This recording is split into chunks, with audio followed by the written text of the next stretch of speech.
Hello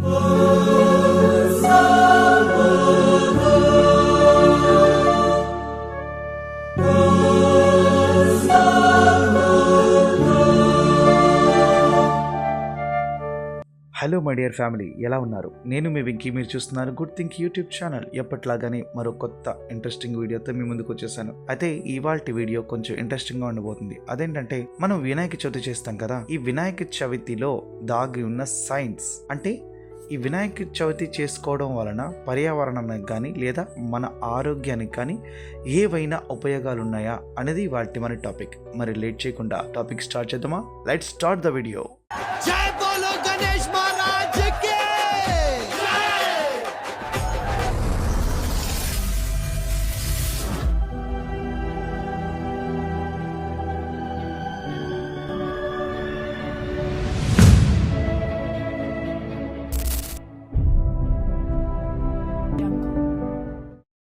friends, మనం ఒక విషయాన్ని మాత్రం బాగా గుర్తుపెట్టుకోవాలి. అదేంటంటే, మన పెద్దవాళ్ళు ఏది చెప్పినా అందులో ఖచ్చితంగా సైన్స్ ఉంటుందని. ఎందుకంటే ఆ రోజుల్లో రకరకాల బుక్స్ లేవు.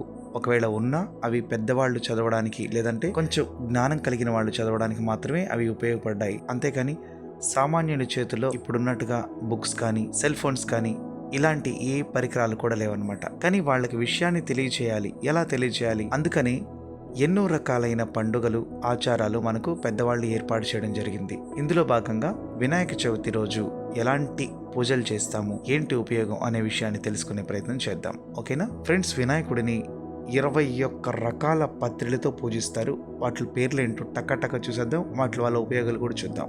మాచిపత్రం, బృహతి పత్రం, మారేడు, గరిక, ఉమ్మెత్త, రేగు, ఉత్తరేణి, మామిడి, గన్నేరు, విష్ణుకాంత పత్రం, దానిమ్మ పత్రం, దేవదారు పత్రం, మరువాక పత్రం, సింధువార పత్రం, జాజి పత్రం, గండకీ పత్రం, జమ్మి పత్రం, దీన్ని సెమీ పత్రం అని కూడా అంటారు.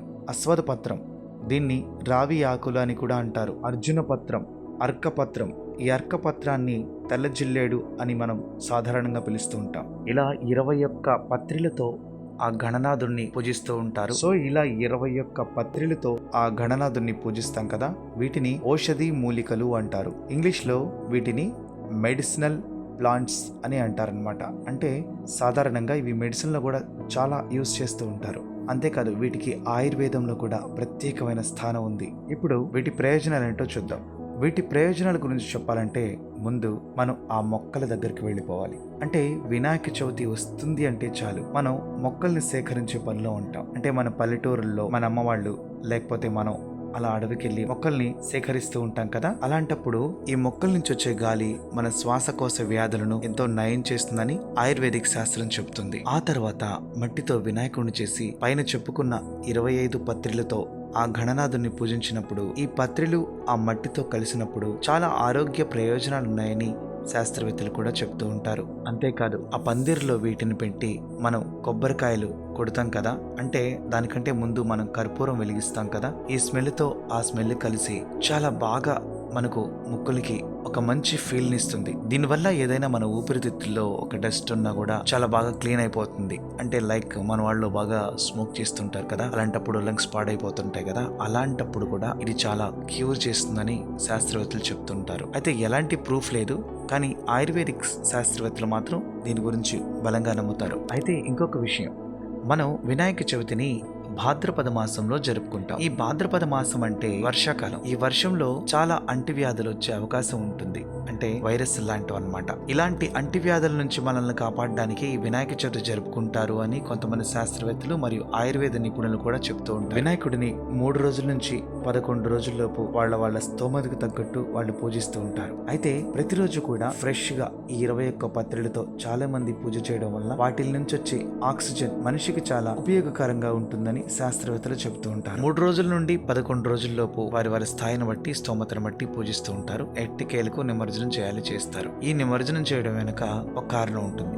అదేంటంటే, మనము ఆల్రెడీ ఇందాక పూజలో వాడే వస్తువులు ఏంటో చూసాం. సో ఈ వస్తువుల వల్ల ఎన్నో సైంటిఫిక్ బెనిఫిట్స్ ఉన్నాయి. వాటిని గురించి ఒక్కొక్కటి చెప్పుకోవాలంటే ఈ వీడియో లెంత్ సరిపోదు. కాబట్టి మనం జస్ట్ ఊరికే సింపుల్ గా చెప్పుకుంటున్నాం అనమాట. ఎన్నో సైంటిఫిక్ బెనిఫిట్స్ ఉన్న ఈ 21 పత్రిలతో కూడిన మట్టి వినాయకుడిని నీటిలో నిమజ్జనం చేయడం వల్ల ఏం జరుగుతుంది అంటే ఎన్నో రకాల వ్యాధుల్ని మనం నివారించవచ్చు. అది ఎలాగంటే ఈ రోజుల్లో అయితే మనం హ్యాపీగా మన రెఫ్రిజిరేటర్స్లో మనం వాటర్ పెట్టుకునేసి హ్యాపీగా తాగుతున్నాం. అది కూడా మన ట్యాప్ వాటర్ లేదంటే మినరల్ వాటర్ తాగుతున్నాం. అప్పట్లో అవన్నీ లేవు కదా.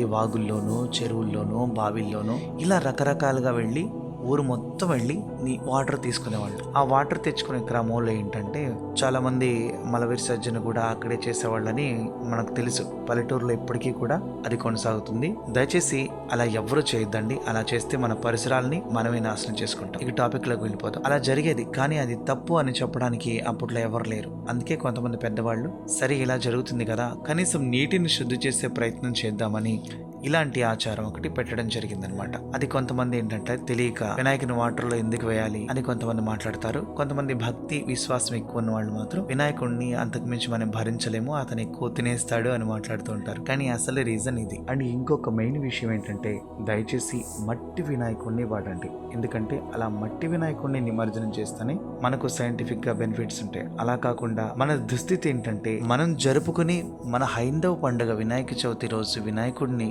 మనం పెడతాం కదా, అవి చైనా దేశం నుంచి మనం ఇన్పుట్ చేసుకుంటున్నాం. అలా కాకుండా ఎవరైనా మన ఇండియాలోని మట్టితో మ్యానుఫ్యాక్చరింగ్ చేసే వాళ్ళు చేసిన వినాయకుడిని తీసుకుని జరుపుకుంటే చాలా బాగుంటుంది.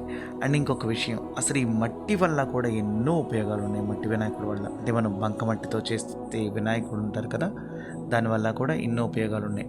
అసలు ఈ బంకమట్టి వల్ల ఉపయోగాలు ఏంటో తెలుసుకునే ప్రయత్నం చేద్దాం. మనకు తెలియదు కానీ ఈ మట్టి వల్ల ఉపయోగాలు మనం ఏదైనా వేస్ట్ చేస్తూ ఉంటాం. కానీ కొంతమంది ఇంగ్లీష్ వాళ్ళు గుర్తించి ఈ మట్టిలో ఉన్నటువంటి విలువను తెలుసుకొని వాళ్ళు ఈ మట్టిని వినాయకుడు చేసే మట్టి ఉంటుంది కదా, అలాంటి మట్టిని తీసుకొని వాళ్ళు బ్యూటీ ప్రోడక్ట్స్ లో ఇంక్లూడ్ చేస్తున్నారు, వాటితో ప్రోడక్ట్ చేస్తున్నారు. అందుకే మనం ఈ మధ్య బాగా విరివిగా చూస్తూ ఉంటాం కదా, క్లే ఫేస్ వాష్ అని, క్లే మాస్క్స్ అని ఇలా చూస్తూ ఉంటాం కదా. ఇవన్నీ కూడా మట్టిని ఉపయోగించి తయారు చేయబడుతున్నాయి అన్నమాట. ఇంకొక విషయం ఏంటంటే దేవుడి దగ్గర ఫ్రూట్స్ ని పెట్టి తినడం వల్ల పళ్ళని పెట్టి తినడం వల్ల చాలా ఉపయోగాలు ఉన్నాయన్నమాట. అంటే వినాయక చవితి దగ్గర ఉండేటటువంటి మూలికలన్నీ కూడా ఆ పళ్ళల్లోకి వెళ్తాయన్నమాట. అంతేకాదు ఇంకోటి ఏంటంటే పాలవెల్లికి పళ్ళు కట్టి అలా తింటూ ఉంటారు కదా, వీటి వల్ల చాలా యాంటీబయాటిక్స్ కూడా మన శరీరంలోకి చొచ్చుకొని పోతాయని పెద్దవారి నమ్మకం. దీనివల్ల ఎన్నో అంటురోగాలను నివారించవచ్చు. బాగా ఎక్కువగా వెలగపండును కూడా ఆ టైంలో తింటూ ఉంటారనమాట. అంటే ఈ వెలగపండు వల్ల